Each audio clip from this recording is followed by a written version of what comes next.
Hey, how are we, everyone? Unfortunately, I forgot to set up my lighting, so now everyone gets to watch me do that. Might that be fun and interesting content? Enjoy.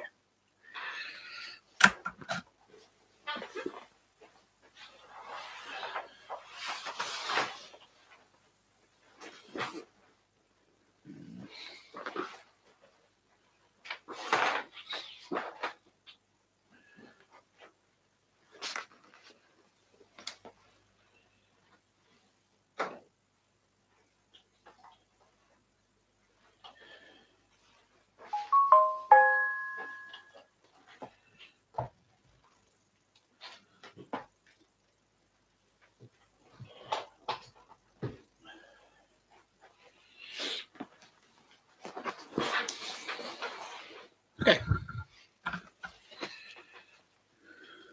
All right. That's actually pretty good.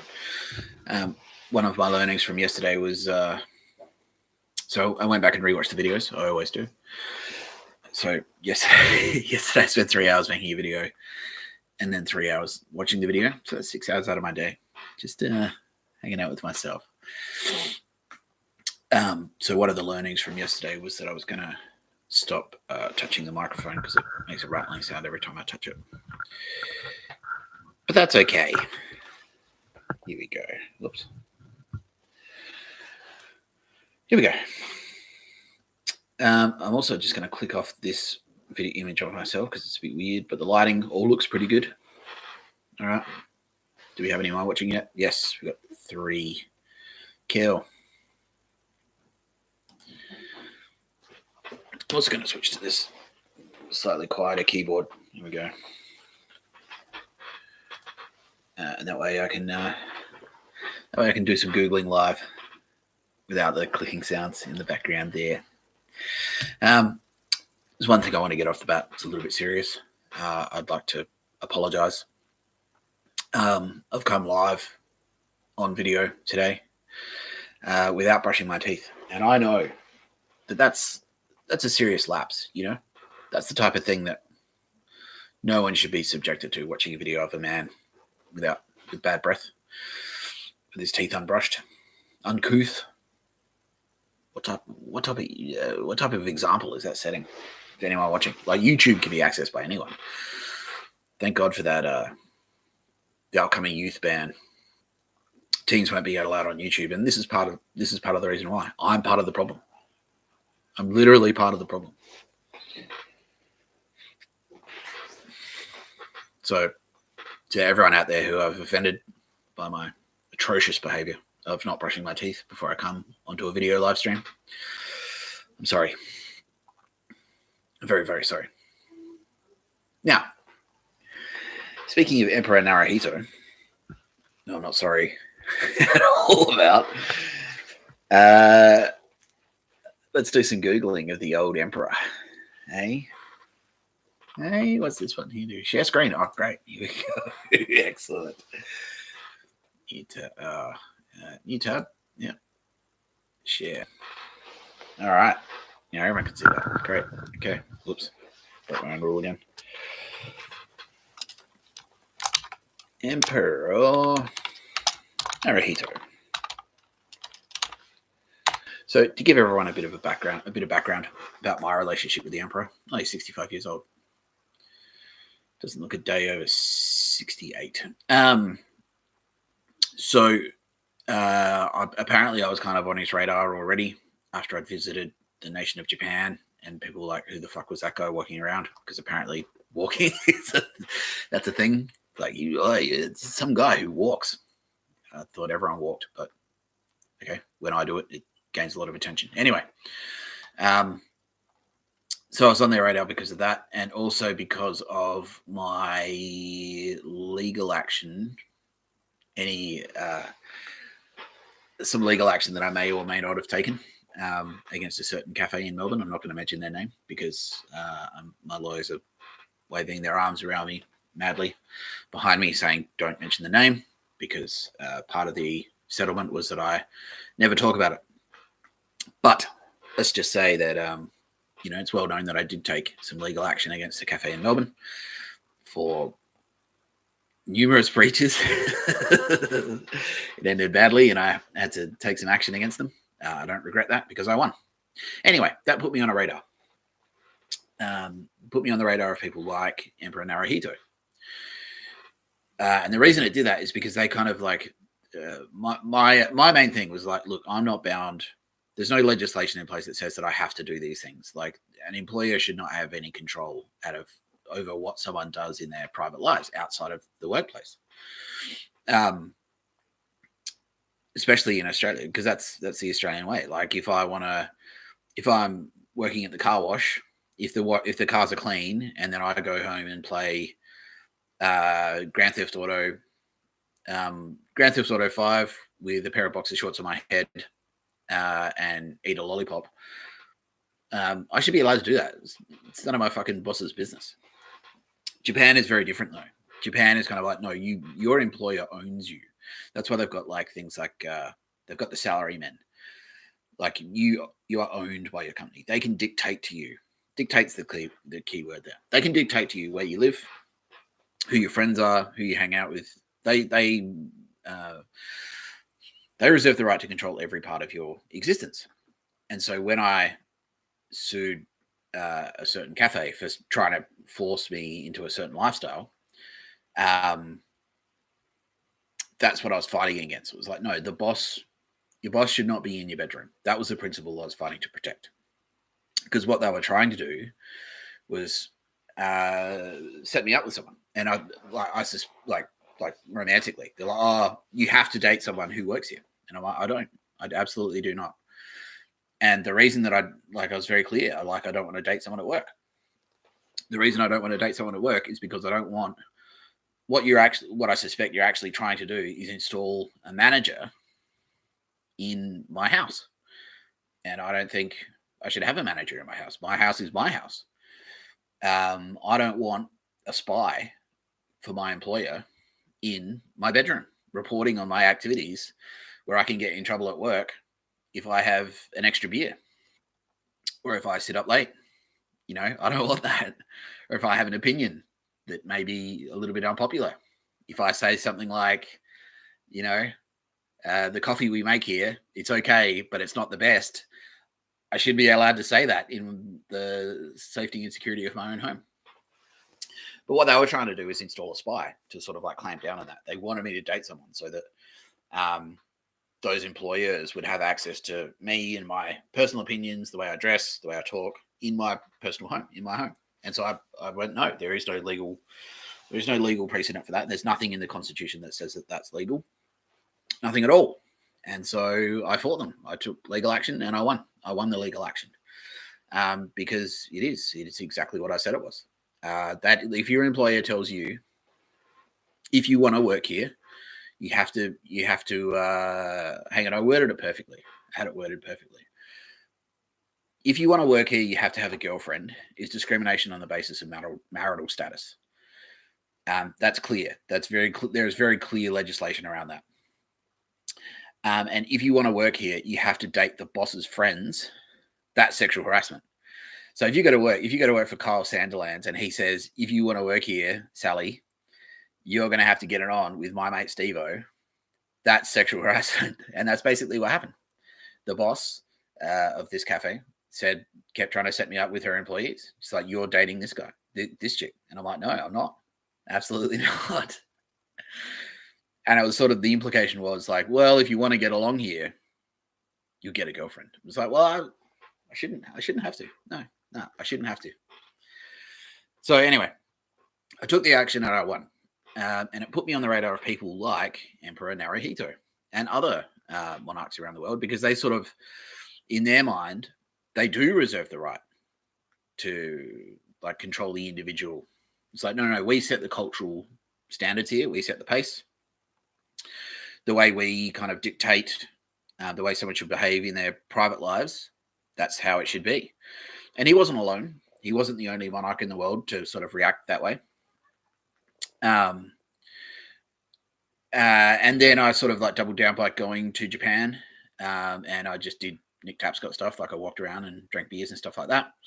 I found out later that I was being I was actually being surveilled while I was in their nation.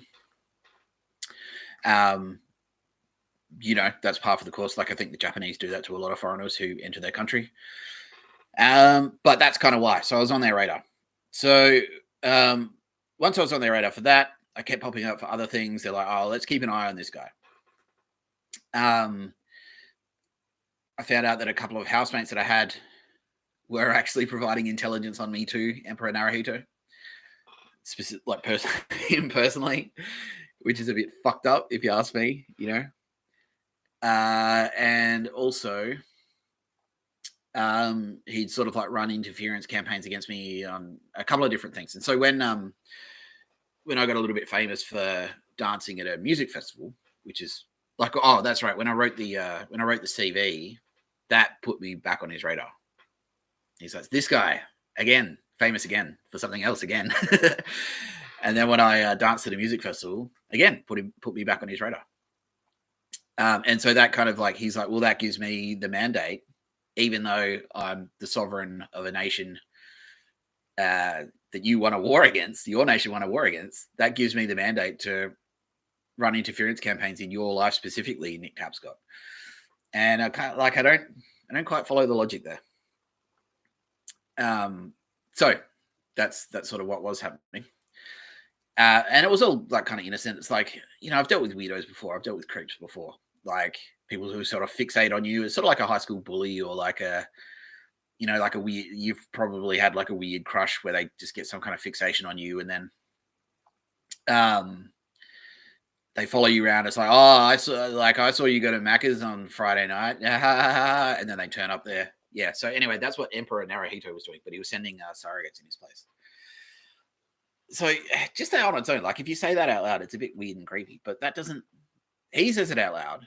I'm sure he does. Like he must do it. It's just like, I'm going to surveil Nick Tapscott, a man who I've never met and pretty much doesn't have any bearing on my life unless I fuck with him. Just for no reason. No reason. Yeah. So that's what I'd like to talk about today a little bit. A bit more than I already am. Because then what happened?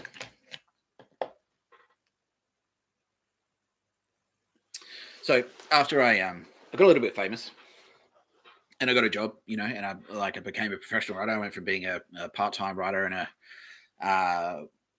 part-time barista to a full-time writer. And I was doing okay, not Emperor Naruhito money, but I was doing okay. And then I wrote the infamous letter to Meredith. I went to the Meredith, and there was that weird Meredith that I went to where. So 2016, I went to a Meredith, and someone kind of said Sydney was shit, and I was like, well, here's my opinion on Melbourne, and I gave my very uncompromising, very loud opinion on Melbourne and what I thought of Melbourne. And needless to say, and I was like, I will admit now, I was doing like a little bit of a die pack thing. It's like, okay, so we're at Meredith. I've isolated myself from the rest of Melbourne. Let's see what happens if I mouth off at a music festival. Let's see who he reacts. Let's see where the news travels to. Let's see who kind of like comes back at me with a response. And then I'll have a better idea of who's running all these interference campaigns. Because I had no idea at this time that I was actually dealing with, among others, Naruhito, the Emperor of Japan. Because that's fucking ridiculous, right? It's a ridiculous outcome. So I mouthed off about Melbourne. That was 2016. By the end of that weekend, so that was on like the Saturday.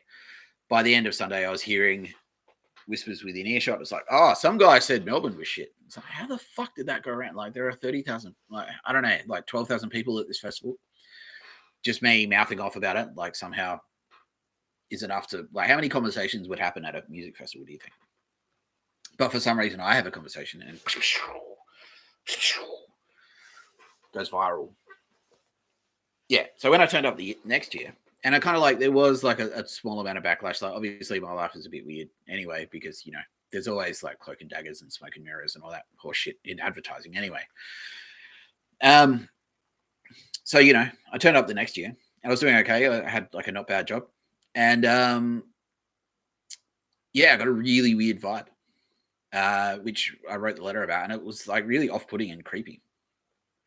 And I was like, well, I thought that, I thought I was friends with Meredith Music Festival, but I turn up 1 minute, I'm mouthing off about Melbourne. The next minute I turn up, and it's not just like, well, that's your opinion, fine, we're mates. You like VB, I like Melbourne Bitter. Who cares? Who cares? They cared. It's like, you can't like VB, you have to like Melbourne Bitter. So I thought that was a bit weird. And again, what I didn't realize was I was actually dealing with Emperor Naruhito. He was one of the ones who was sending goons to act in his stead, to hassle me while I'm going to a music festival, which is fucking bizarre. Like, why would you bother with that? So I stopped going. I stopped going to Meredith. I didn't like it because it was like, and that was the logic behind it. It was like, why would I pay you to turn up to get hassled? Like, if I'm paying that much money, surely I'm going to have a good time. If I'm not having an amazing time, I'm not going to go. Like, if you want me to eat at your restaurant and you're charging me $100 for a main, that main better be fucking good. Because if it's a bit shit, and then if I find out that you made the main shit on purpose, no, I'm not paying to come back to your restaurant. Why would I pay you to come back to your restaurant? Doesn't make sense. So I stopped going. And then, I started getting like little jabs here and there at work, especially just around the place. And so I wrote the letter. And then that was in lockdown. And then all of a sudden, Naruhito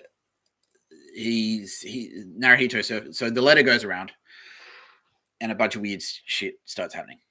And then one of the things that happens is that, like, Naruhito kind of surfaces, and he makes himself known to me that he's watching, and he tries to present himself as my friend. And I'm like, okay, cool. I like Japan. Like, I love Japan. When I went to Japan, I loved it. I love the culture of Japan. Everyone I met while I was in Japan was lovely. I didn't meet any jerks there. I had a great time. So I had no reason to dislike Japan or distrust Japan. I had no reason to dislike Naruhito or distrust Naruhito. Until he starts doing his fucking pictures. He starts being a little pictures of a bird, motherfucker. So I come up, and it turns out that Naruhito, in conjunction with the powers that be in the United States, partially Ford Motor Company, they're like, okay, cool. We need to have the Quad. We need to be partnered up, and Australia. The government of Australia was no better. So they're like, right, we need to form this alliance, the Quad, to counter China, because China is going to invade. Okay, we can recruit Nick Tapscott to fight for us. He's got some rumored powers of space magic. He'll be our weapon. He can fight for us. So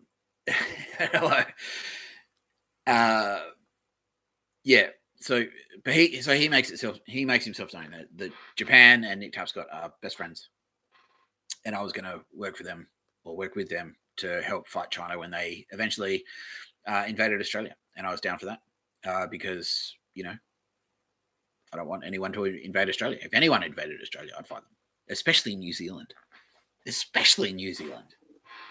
God, Kiwis. Anyway, but yeah, what ended up happening was like, okay, so his idea of, and he's like, I'll help you. Like, we'll train you up to do things, and then I'll help you. But his idea of training was basically sending goons to walk near me while I walked around looking for fucking pictures of a bird. And I'm like, what are we actually training to do here? Or just fucking with me and making my laugh hard? So going to a cafe, there'd be a weirdo sitting next to me. It's like, that's Emperor Naruhito helping me. All the Japanese people would sort of like float around me while I went to a museum. I looked at art. That's Emperor Naruhito helping me. So I kind of maybe this relationship isn't that great, or he'd send, if I went to a nightclub and to get on the dance floor, he'd send someone to eyeball me, because apparently that's helping me by discouraging me from doing the thing that I'm famous for doing. That helps. Apparently, that's helpful to me. Ruining my career, that's helpful to me. It's a big help. So it turns out, and then when I was in jail, I realized that Emperor Naruhito was one of the ones who masterminded the plan. So his plan was this. We're going to recruit Nick Tapscott. He's going to do pictures of a bird, and we're going to train him to be an assassin, where he'll go to prison. He'll stay in jail until the time is right. We'll let him out of jail. He'll kill like 2 or 3 people, get arrested for it, go back to prison for life because he'll be prosecuted. Like he has no jurisdiction. He can't provide any kind of immunity in Australia. And then he'll die in jail. Once he's in jail, we'll murder him.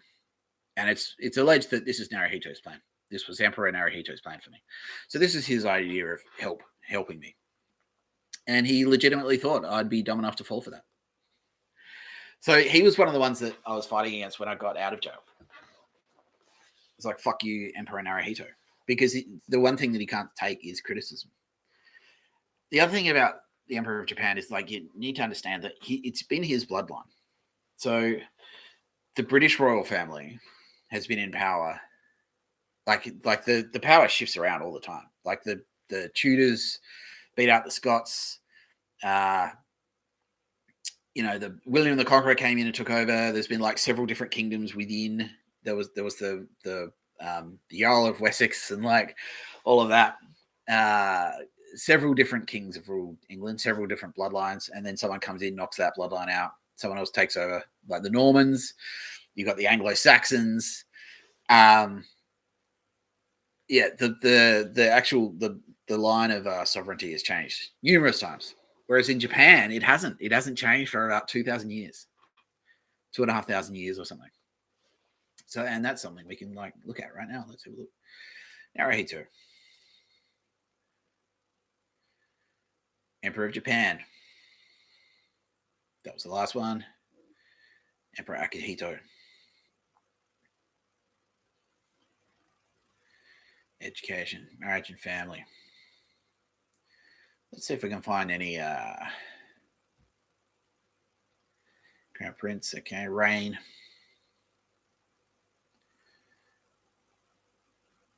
Oh, look. Hey, it's our mate, Shinzo Abe. What happened to him? He's still around, right? Okay, anyway.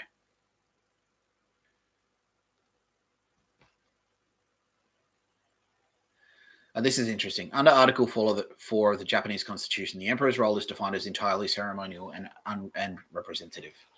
Unlike most other constitutional monarchs, the emperor lacks even nominal powers related to government. He is barred from making political statements. His role is limited to performing ceremonial duties as delineated by the Constitution. And even then, he is constrained by the requirements of the Constitution and the binding advice of the Cabinet. For instance, while he formally appoints the Prime Minister, he is required to appoint the person designated by the National Diet. What the fuck is that? Interesting. It says, as a copywriter, that's weird. Like, I wouldn't call it that because it makes it sound like it's like a national eating plan. You know, it's like everyone drink Diet Coke. Okay. I wonder what part, like, I want to see the royal family of Japan. How do I find that? Imperial House of Japan. You deserve an explanation. I certainly do. I certainly do. Thank you, Wikipedia. Reigning dynasty of Japan, consisting of those members of the family reigning Emperor of Japan. The oldest continuous hereditary monarchy in the world. Traditionally dated 11th of February 660 BC. Fucking hell. And continuing up to the current Emperor Naruhito. However, scholars have agreed that there is no evidence of Jumu's existence. I don't know who that is. Wow. I mean, does it show, do you think? Does it show? Like, nuclear nations who have been nuked. No. Nuclear warfare. List of states. Oh, no, it doesn't. who have. Okay, like I know, look, I'm being condescending. We all know that the only nation in the world to be nuked is Japan. They've been nuked twice. I mean, what is okay? Emperor of Japan, end of World War II. That was Hirohito. Okay, cool.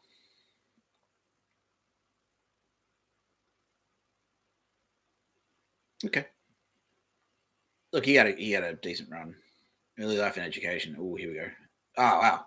As Japan's head of state, Emperor Hirohito presided over the rise of militarism in Japanese politics. See, the way they kind of tell it is he's like, I took a back seat, but did he? In 1931, he made no objection when Japan's Kwantung army staged the Mukuden incident as a pretext for the invasion of Manchuria. Oh, wow. Wow. Okay. Following the onset of the Second Sino-Japanese War in 1937, tensions steadily grew between Japan and the United States. Once Hirohito formally sanctioned his government's decision to go to war against US and its allies. Okay. So is that the good kind of sanction or the bad kind of sanction? It's like, I sanction this as in, I mean, because sanctions can have sort of negative connotations. So if Trump sanctions Putin, it means like a bad thing. But if you're saying, but I think in this sense, he's saying it's okay. Like Hirohito said, yeah, go for it. You want to go to war? Go for it. 1 week later, okay. So the Emperor of Japan says it's okay, and then 1 week later it happens.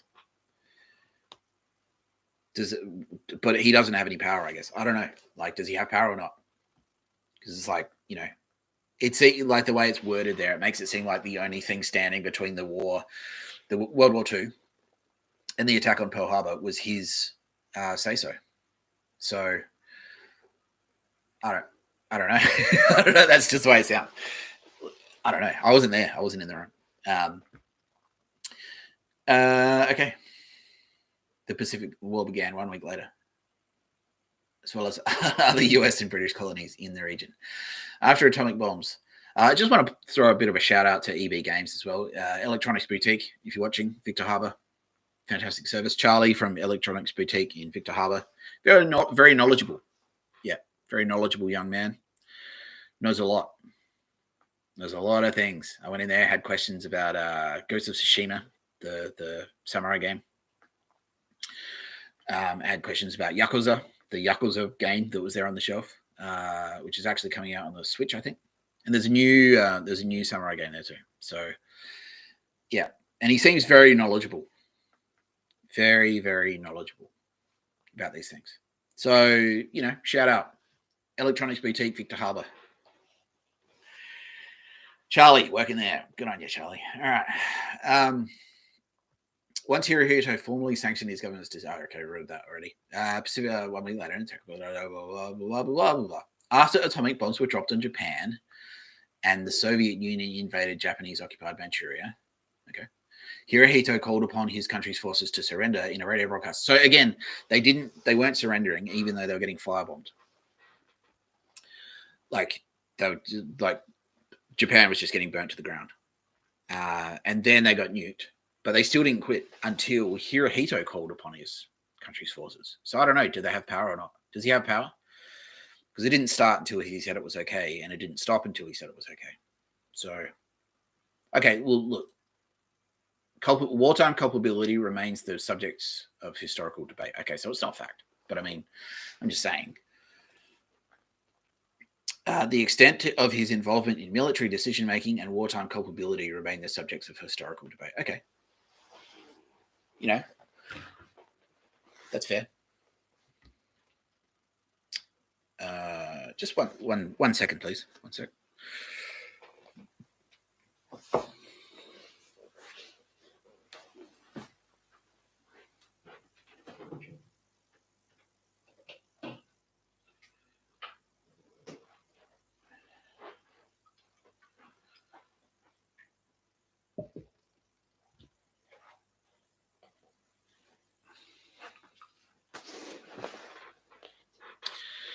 Just needed a drink. It's after 9 a.m. I can drink. No, it's not beer. It's not. It's Sunkissed zero sugar, everyone. Sunkissed zero sugar. Yeah. I mean, what am I turning into, though? Like, I haven't brushed my teeth. I'm drinking Sunkissed at 9:30 in the morning. Wow. What is this, Meredith? Ugh. Just got Ant-Man and the Wasp playing in the background there on Disney+.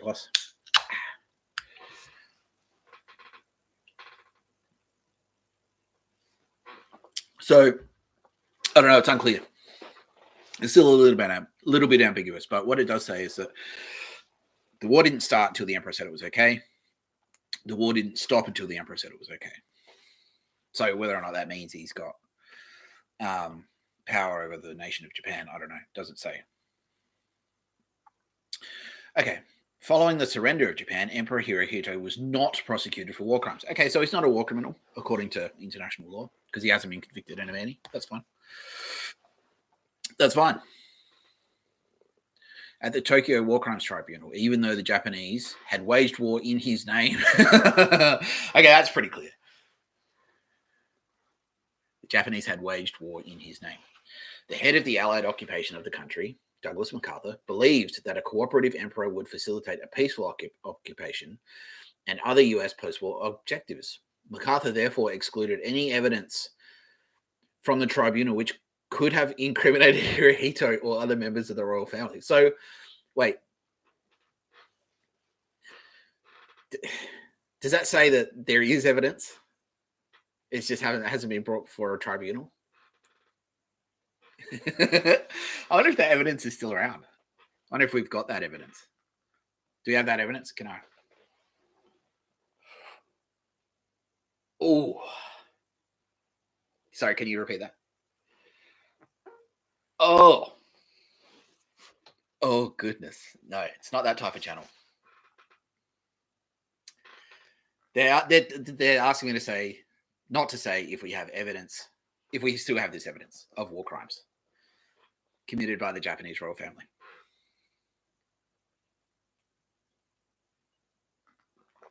But I mean, Naruhito couldn't be on the hook for that. He wouldn't have to pay reparations. You know, it'd just come out of his family's wealth. It wouldn't come out of his wealth. It'd come out of his family's wealth. So he's got his own money, obviously. He doesn't just rely on the money that the royal family has accumulated over the years. Because any wartime reparations that he would have to pay to, say, China, where they committed basically genocide. And that's a fact. Like, that's not libel. That's not slander for me to say that. Japan's war crimes in China were well documented. And, you know, if this evidence that still exists, if it still exists, that we may or may not have access to, if that was to come to light, and they were prosecuted, and the royal family of Japan was prosecuted for war crimes in China, and they were forced to pay like reparations, I don't think that would come out of Naruhito's money. It would just come out of his family's money. So he wouldn't have to pay out of any of his money that he's earned from working or, you know, being smart and doing stuff. It would just come out of the money that he's inherited, which is like, well, I don't know. That couldn't be all of his money, could it? Couldn't be 100% of his money. Yeah. Oh, anyway. That's for the lawyers, I guess. Yeah. Again, this is just on Wikipedia. Hirohito. I used the line yesterday and I liked it, so I'm going to use it again today. Something cool is just happening. Yeah, many Bothans did not die to bring me this information. This is just like, you've been watching me. Like, how long is the live stream been going for? 34 minutes. And I'm talking shit as well. So this is just 34 minutes of Googling we've done on Wikipedia, which is not, this isn't a deep dive. This isn't a secret source. This is just like on the surface. This is readily available information. It's right here. I mean, yeah.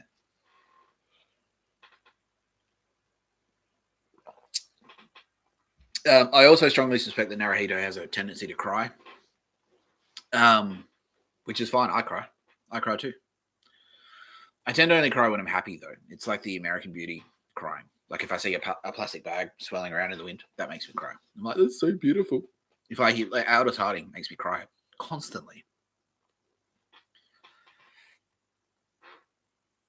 Yeah, constantly.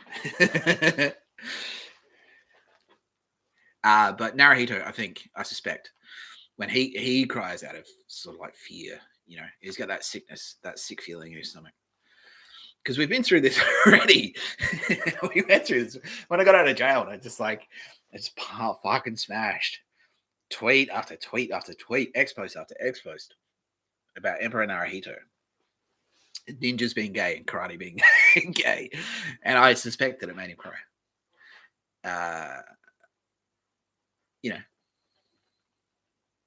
But which is weird because he was all like, "Oh, you need to go to jail. Jail's where you belong." I'm like, okay, well, obviously, if he's prepared to send someone to jail, their values that he respects. Oh, bit of a door slam out there. Okay. They're like the values of toughness that you learn in jail. Having to watch your back, the constant threat of violence. These are qualities in a person that he respects. Knowing how to stay staunch in the face of adversity. So, if you you'd think that if someone put a little bit of pressure on him, he would also, demonstrate those values because that's what he values. So surely he shares them. If he holds them in such high esteem, that's how he'd act as well. Like he wouldn't start crying at the first sign of danger. If someone like actually like sort of puts a little bit of focus on him personally, he wouldn't start crying because of that.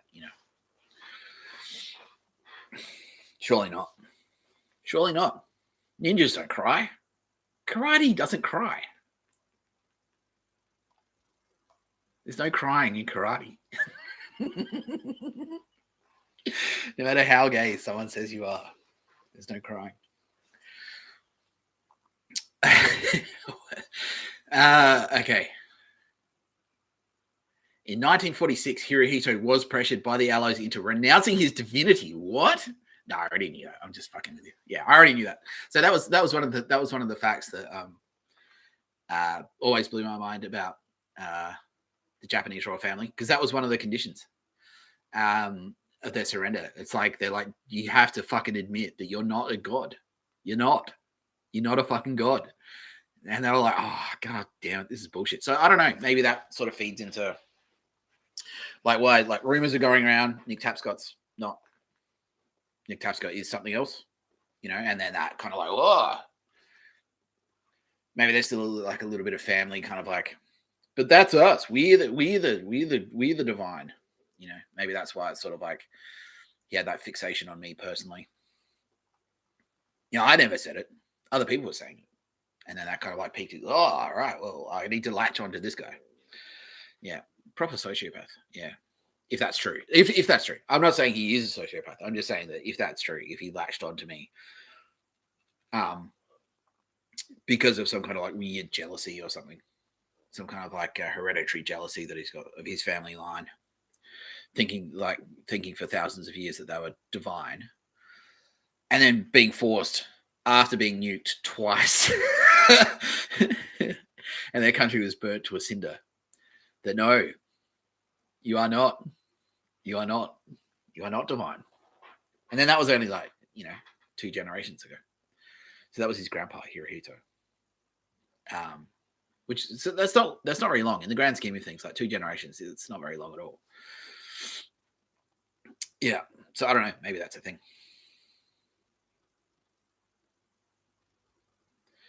Okay. No, it's good. I just kind of wanted to talk about the Emperor Naruhito of Japan. Ooh. But what happened to this guy again? Where was he? Who was that guy we were talking about? No, it was the one before that. No. Naruhito. Origins and name. What was that guy's name? That's right. Shinzo Abe. How's he doing? How is he these days? How's Shinzo? Her family life, education, early career. First cabinet. Oh, it's cute. Oh, there he is. Hey. Okay. I don't know. He's giving him a bit of side eye. Maybe they're best mates. Who knows? Out of office. First arrow, second arrow, fiscal policy, third arrow. A lot of writing here on a lot of writing here. Okay, defense and security policy. Abe tried to centralize security policy in the Prime Minister's office by creating the National Security Council to better coordinate national security policy and by ordering the first national security strategy in Japan's history.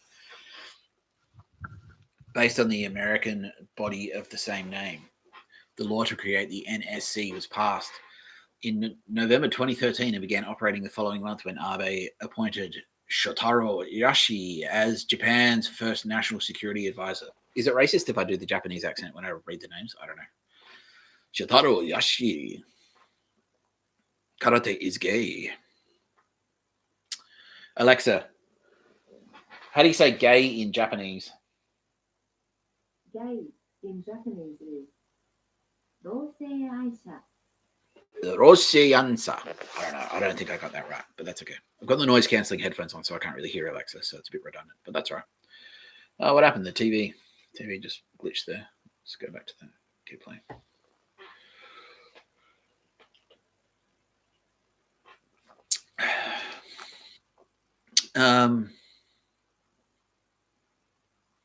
Based upon the American body of the same name. Oh, okay, so they're sort of syncing up there. All right, it's reasonable. It's reasonable to do that. You know, they're allies now. After America kicked their ass, nuked them twice. Now they're friends. It's good. In December 2013, Abe announced a 5-year plan of military expansion. Well, I didn't make it anyway. He described this as proactive pacifism. Wow. He's a PR genius. Proactive pacifism. I wonder if he got that from an American PR company. I don't know. That sounds like a George Bush line, doesn't it? Proactive pacifism. Yeah. Making Japan a more normal country. And it's literally in quotes here. Look, yeah, well, you can see that. You can see the screen. Normal country. No, Naruhito, I know you're watching now. Okay, great. How are you, little bitch? Too much school. Well, so for the record, everyone, I strongly suspect that Naruhito just said, I'm going to kill you. My response to that is, well, you would have if you could have.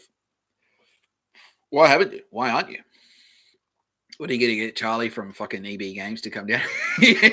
Oh, okay, no, the movie ended. That's all right. I'll pop over and see him. I'll just go say hi. It'll be cool. Because they've got accessories there that are good for podcasting.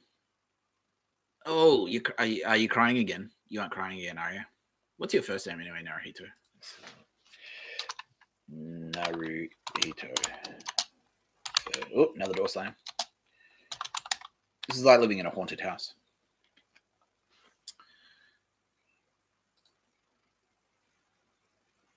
Okay, so he's sort of like Cher. He just wants to have one name. Oh, who's that? Who's the chick from Zendaya? Yeah, Zendaya, Naruhito. Yeah, cool. He just wants the one name. Prince Hiro. Not to be confused with Hero. Hiro, not Hero. It's kind of the opposite of a hero. Anyway.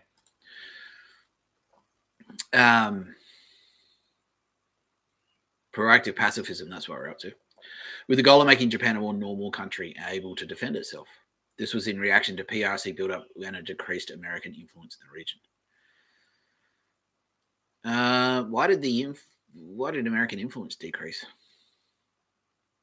Was that because they were focusing so much on the Middle East? 2013, what was happening then? I don't know. I guess that was when 2013, that was sort of after the Clintons. No, that was just before Obama. Fuck. In the same month, So this is all happening when Obama gained power, 2014. I'm just getting my President Obama.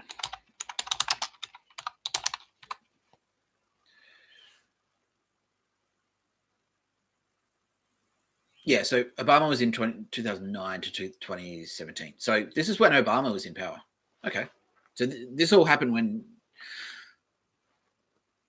So Obama was in power in 2009.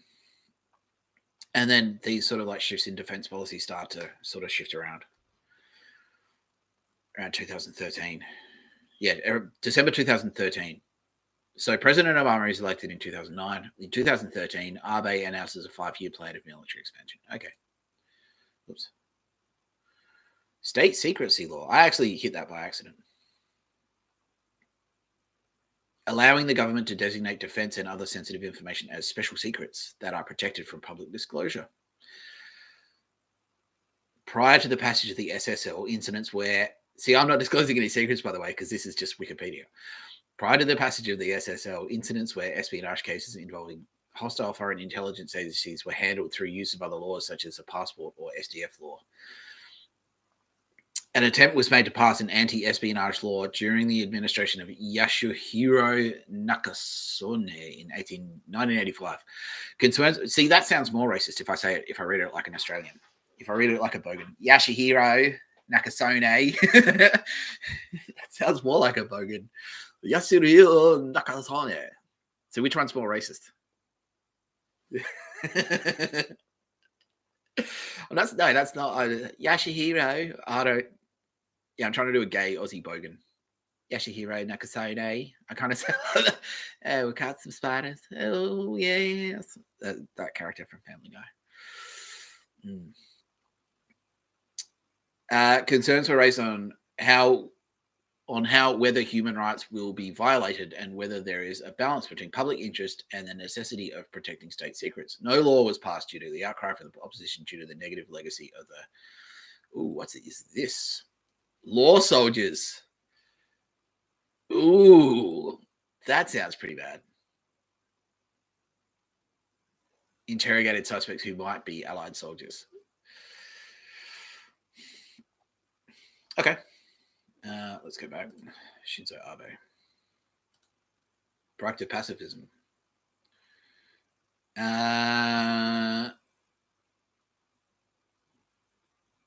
Who else is having fun reading Wikipedia? With your old pal Nick. I'm going to put some music on in the background because, I wonder what would happen if I did this. I wonder what would happen if I can, I'm actually going to end this stream and then I'm going to say, oh, hang on. The mic's still working. I'm going to end this stream and I'm going to play it back and then we'll come back to it. So we'll do 2 lots. Yeah. So I'll end this one and I'll play it, make sure it's okay. Because otherwise I'm going to have to go through the whole fucking thing all over again. Otherwise, all right, here we go. I'll be back in like 2 minutes. Okay. And